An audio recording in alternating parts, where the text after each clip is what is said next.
title of this mini podcast is Expecting Perfection.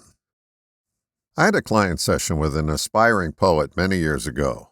Her name was Emily.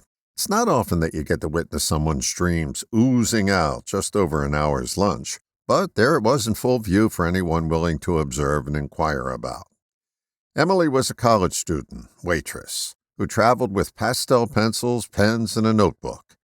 She was artistic, but called herself a poet-writer. She wore the uniform of the budding artist, but she didn't know it was a uniform yet. Folks like Emily are easy to spot and easy to dismiss, but you do so at the expense of your own enrichment. Ask anyone about their hopes, dreams, and aspirations, and you'll make a new friend. More importantly, you help keep the conduit open between them and their creative self. Emily was discovering her creativity and wasn't sure how to apply it yet. That didn't make her any different than most people of her age. In fact, it didn't make her any different than most people of any age. Here's what I witness in many folks seeking creativity.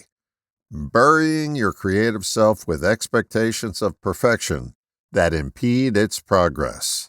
These expectations serve as steel walls that creativity just can't fully scale. The sheer force of creativity will allow some of it to permeate these walls, enough to let us know that something more powerful than our expectations is present.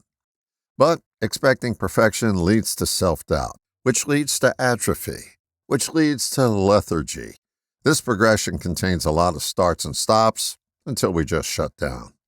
This self-doubt is fed by our condemnation of not reaching expectations. The recurring thought is, I'm not enough. Or using the modern-day term, we suffer from imposter syndrome. Expecting perfection is self-imposed pressure to measure up to a photoshopped ideal. It's tough to compete with an enhanced expectation. The way to give expectation the heave-ho and let creativity flow is just to stop acting. Even the greatest actors of our time can't recreate the realness of an episode of Cops.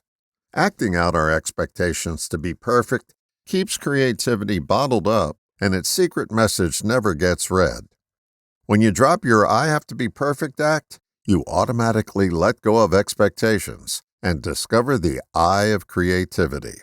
You begin to see things in a different light, and your creations come out unexpectedly.